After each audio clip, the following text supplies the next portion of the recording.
New South Mob. Be sure to check out the latest offering from author Karagosa Somerville, The Burden of Sweetberry. Taking place in small town Alabama, Sweetberry Armstrong is a vain woman who pits good against evil in her adulterous relationship with Deacon Hosea Hess. For nearly 20 years, Sweetberry has been the deacon's mistress, but out of respect for him, the community has turned a blind eye. The relationship takes an unexpected twist when a wealthy player, Luther McGill, comes to town, and Sweetberry is intrigued and abruptly abandons the deacon for him. After several confrontations and unable to bow out gracefully, Deacon Hess takes matters into his own hands and murders Luther McGill on the church grounds. This story, full of mystery and deceit, highlights features of the African-American culture common for the time, including a style of speaking, humor, worship, and songs of praise. Be sure to look for this Amazon bestseller everywhere books are sold. The Burden of Sweetberry.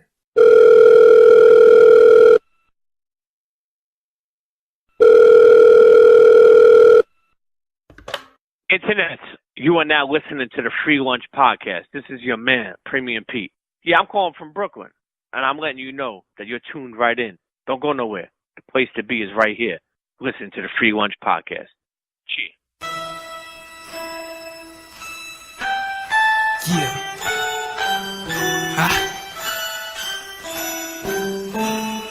Set the world on fire, take the block by storm, but I blow so cold. Nigga, warm your hands in the hell where the fire burn blue when the wheels turn slow when the steel pierce your skin, but it ain't so soft. I was raised in the Ville, I'm prepared for a war, and my shield so thorough that I don't need a hammer, and the heat don't scare me, man. This Alabama in the summer, like a hammer to a runner, you gon' feel me. Go ahead, call me Green Tea Billy. Free Willy in your mind at the same damn time. You don't even wanna reach for the ceiling. Ha, listen, man, I'm the truth, won't lie. That's why I tell you, put your hand to the sky. We can live for the moment, screaming out omens like the roof on fire. Finna set the world on fire. Finna set the world on fire. Finna set the world on fire. This is your boy Tight, one half of the FreeLunch podcast duo. We are live from Sky Gym. I am standing right next to Deontay Wilder's main trainer. How you doing, Jay Deas? Yeah, good to be here. So, Jay, it's been a few months since Deontay's been back in the ring. I'm going to ask you the cliche questions. How has training been going? It's really been going quite well. We've during the time where his right hand was incapacitated coming off surgery, 2 surgeries actually, his hand and his bicep, we just worked on the left hand. Mm-hmm. So we took a page out of Larry Holmes' book. Mm-hmm. We worked exclusively on the left hand, and I think it's a solid 10% better than it's ever been. Then when the right hand came along, we gave it had the proper rest. I think it's the most rest that hand has gotten in years. So it's really a refreshed, rejuvenated right hand, and it's been going well. Sparring's going well, and he feels great. I've seen the interviews. I've seen him on Showtime. I know physically the hand is repaired, but what about the mental aspect of the game? Have you seen any hesitation? Do you feel as though he's throwing that using that hand to full impact? Oh, absolutely. I mean, he threw it at full impact when it was broke and when the bicep was torn. So imagine what he's doing now that it's repaired. He's had no mental block about it whatsoever. He's of a mindset that he's got a job to do, and if something happens, it's just a setback, a hurdle to overcome. So there's been no hesitation whatsoever. When we last spoke with you after the Povetkin cancellation, we had you on the show, and you introduced to our audience kind of your formula or the training program that you kind of put Deontay through. Are you sticking to that exact same training program? And if so, can you to our audience kind of explain it again, or have you kind of modified it based on the injury? No, there's been no modifications because he's fully healthy and ready to go. Typically what people do is they go 4 weeks in camp to get in shape, 4 weeks of sparring, and then they travel to the fight. But we didn't really see the value in that because Deontay, he's really never out of shape. So we didn't see the point in spending 4 weeks getting somebody in shape that's already in shape. So we do the first week on the mitts, then we bring in sparring immediately the second week. Then the third week, back on the mitts and in the bags. And then the fourth week, we bring sparring back in, and so on. So we're 1 week on, 1 week off when it comes to sparring. And that gives Deontay the time to allow his body to recover. For the sparring partners, they're not in it for a month where you're getting 1 week of work and 3 weeks of survival. you're getting 1 week of really great work, and then we can always fly them back in. So that's been what's worked for us, and so we're sticking to it. Upcoming fight, February 25th, you will be back in the BJCC, back in Birmingham. What does that mean for Sky Jam, for Deontay? Well, I think it shows, number one, that we sell tickets. We put butts in seats. People would not be coming here if that was not the case. They wouldn't be doing 4 heavyweight title defenses in 20 months, which has never been done by any city in the history of boxing. No city has ever had 4 heavyweight title defenses in 20 months. So that's being done for a reason, and that reason is because Deontay Wilder is big news. Deontay Wilder is big business. You know, everybody makes money when Deontay fights, from the cab drivers to the shopping centers, to the gas stations, to the restaurants, to the hotels. Everybody is happy when Deontay's on board, so we wanted to keep that going. You're fighting another Polish contender. Is there any concerns that you've seen, or what can you say about him? Well, it's quite an international thing when you think about it, because won the title from a Haitian, defended it against a Mexican-American, came back against a Frenchman, right? Then against a Mexican-American again. No, then against a Polish guy, and then Mexican-American, now back to a Polish guy. So it's quite the international thing. But this guy, Andrzej Wawrzyk, has the best skill set, I think, of anybody that we've seen. 33 wins, 1 loss, 19 knockouts, 6'5", 230 pounds. And you can watch him and see an extremely good amateur pedigree. The guy has won everything you can win on the amateurs, and now he's a successful professional. His skill set is fantastic, and so we have to be ready for a really sharp, technically proficient boxer.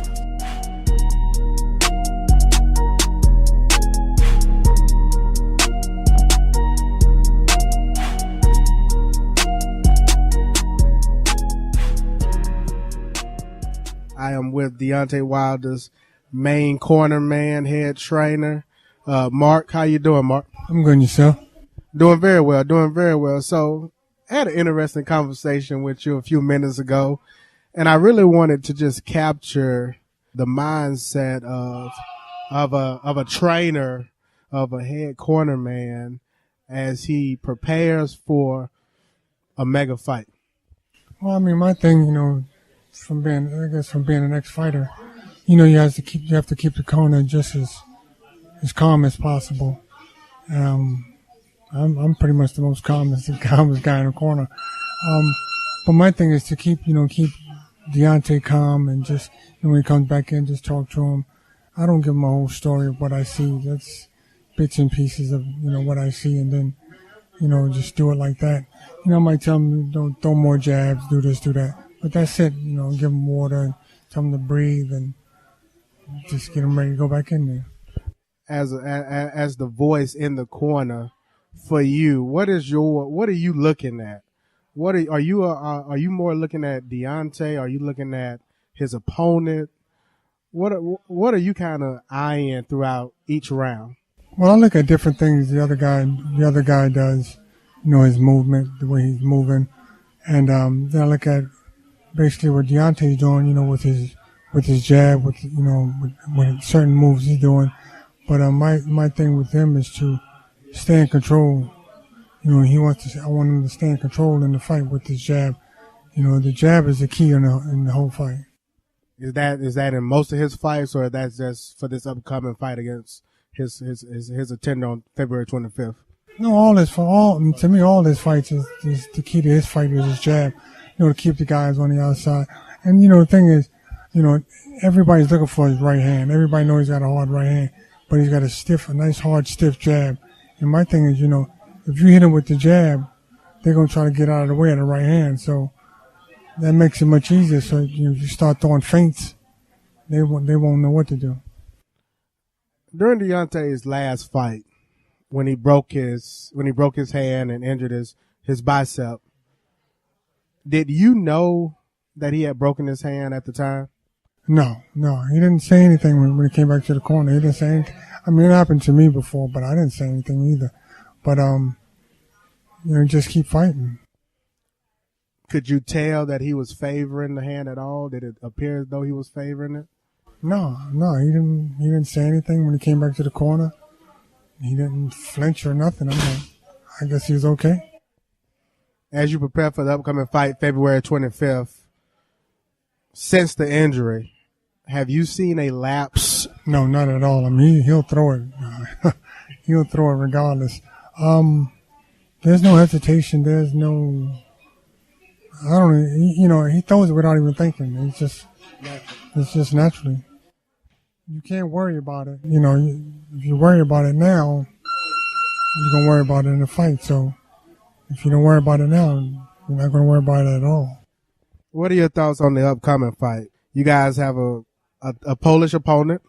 I think he has 1 loss, 19 KOs. What have you seen from the film study? Well, I see, he keeps his hands up, but you can get through him. A lot of jabs, bring his hands down, I see.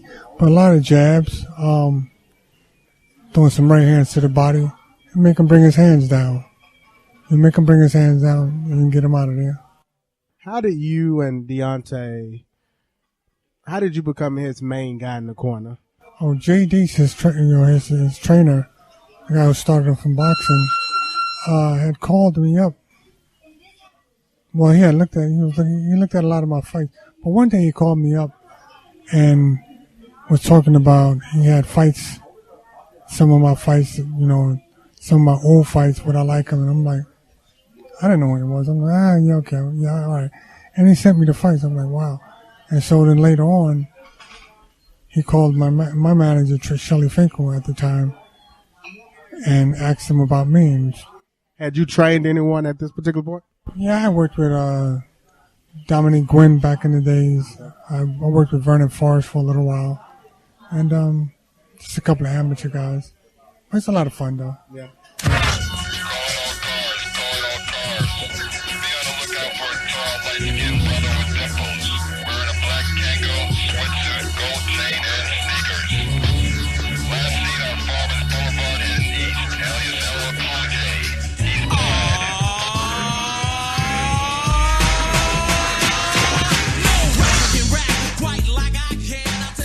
Deontay, been 7 months since you've been in the ring. How you feeling? Man, I feel wonderful. I feel great. I'm just ready to get back up in there. February 25th is going to be my coming back party. I'm looking for a big crowd to celebrate with me on my victory when the party starts. I saw you on a Showtime with Paulie and those guys, and they asked about physically your hand is there. The doctors told you that. Where you at mentally? Mentally, I'm good. Mentally and physically, I'm just as mentally strong as physically strong. I mean, in this business that I choose to love, you have to be both. You can't be strong in one area and weak in the other, because you'll get exposed, and when you get exposed, you get knocked out. And I'm not trying to do that. I'm the champ, so I set examples. I'm a trendsetter, not a trend follower. So mentally and physically, I'm strong in every aspect, So, I mean, you've seen it many times. I done broke my hand. This isn't the first time. Even the last time was the worst of my career, because I broke my hand and tore my bicep. And I still fought because I'm the champion. So I set an example. So mentally and physically, I'm strong. I'm ready to go. It's 2017, big year, new year. What are your goals for 2017? 2017 is going to be a huge year for me. If everything goes as planned, as we got it planned it, it's going to be not only a huge year, but a magnificent one as that. We got a lot of things set up. We got a lot of things in plan to go. We're looking to unify. This year, mean unifications. Whether I get 1 belt, whether I get 2, I'm that much closer to my goal of unifying this division and bringing the sport to its all-time high, its all-time peak. So if anybody's the man to do it, I'm the man to do it. 4th fight in the state of Alabama. You'll be in Birmingham February 25th. What does that mean for you? What does that mean for what you've been able to do for the state? It means pride. It means success. It means a reality, because it once was a dream. It means if you give God the glory, He give you the victory. I'm living proof to every young man, every older man, every young girl, every older woman. You know, I'm living proof and witness. And what I mean by that is that it's never too late. It's never too late to accomplish your goals. It's never too late to set goals and watch yourself accomplish. Because many people say I wouldn't be here right now. And look at me now. You know, where I am now is over and beyond what I ever imagined in my life. You know, I told my daughter 1 year old that I'd be a world champion. I spoke that way back when, you know. That was way back 2007, 2006. I told her that Daddy would be a world champion, and here I am a world champion, looking to unify the division. So, you know, to come back to my home state, man, it means a lot to me, you know, because we came a long way when getting a commission with the state of Alabama for one. You know, being this is my 4th time here. This is more than anybody in the country as far as heavyweight title fights is concerned. Alabama, which is a non-boxing state, is beating every other state when it comes to heavyweight title fights. You know, so that's a pride, that's history. And I'm just ready to go. I love to perform in front of my people and my state of Alabama. Do you feel like at this stage in the game you're getting the respect that you deserve in the heavyweight division and just across the boxing? Well, to the fighters of the sport, I got that full undivided attention and respect for sure. No matter what they may say on these medias, on these social media, no matter what they may say to the media, you know, at the end of the day, when you get in the ring, you're gonna respect me. I demand respect. You know, I don't even look like a guy you can just approach and just intimidate like that. You know what I'm saying? So I get the respect. You know, as far as the sport of boxing as a whole, you know, you always gonna have your casual fans that don't know what the hell they talking about. So, you know, they always gonna have something to say, different that. But you know, my job is not to really please the crowd. In a sense it is, but in a sense it's not, because I got a goal to accomplish. And whether I win ugly or whether I win pretty, it's a win. And it takes me that much step and much closer to my goals, what I'm trying to accomplish. But truthfully, no matter what I do in boxing, I don't think I ever get my full respect, you know. So, but I love this sport, though. Do you feel like at times you're still having to prove yourself to the naysayers? Do you feel like you've reached that pinnacle? Oh, there's always something to prove, you know. Just like there's always gonna be something to say. There's gonna be something that to say, you know. There's always gonna be something said about something. You know, we live in a world that you can't please everybody. You know, I found that out a long time ago. You can't please everybody, and that's not my job to please everybody. My job is to please the ones that can be satisfied and can be pleased. Some people, you just, no matter what you do, you can't please them. It's somewhere in their crazy mind that they come up with something. When you overcome the odds, it's always got to be something else. It's always got to be something else. And I've seen people that way. When they say you can't beat him, you can't do it. Not only you beat him, but you knock him out. You get a knockout of the year already in the first other year. You know, it's always something. But you know, that was make boxing interesting, and it makes it fun. You can't always. I don't think it'd be a very competitive or fun sport if you had everybody on your side cheering. Oh, he's the best. He's good. You know, you need those naysayers to prove something. You need something to work hard and like, all right, I'm finna show them. You know what I mean? So, yeah, Gaza. Yes. Besides your daughter, who is your biggest inspiration as far as boxing goes? Because everybody knows your story as far as you boxing for your daughter. Correct. So well, right now it started out with my daughter. But now it comes with my children. You know, I have 2 boys and 2 girls. Congratulations. So thank you. And that's my motivation and inspiration to do this sport. Okay. If it wasn't for my children, I don't know what Deontay Wilder would be. I honestly don't know, man. You know, I could have chose the wrong prep. I could be in the right prep. I really don't know, man. I think about that all the time. What would I be doing if it wasn't for the blessings? Because all my children was never playing, but they was blessings in my life, each and every last one of them. So I do it for them. I'm setting a goal that I'm trying to reach.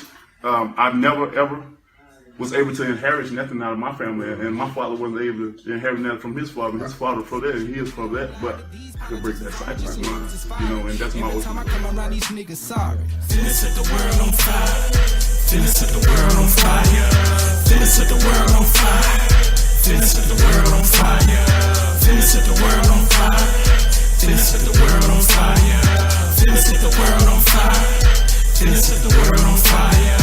Finna set the world on fire. Finna set the world on fire. Finna set the world on fire. Finna set the world on fire. Finna set the world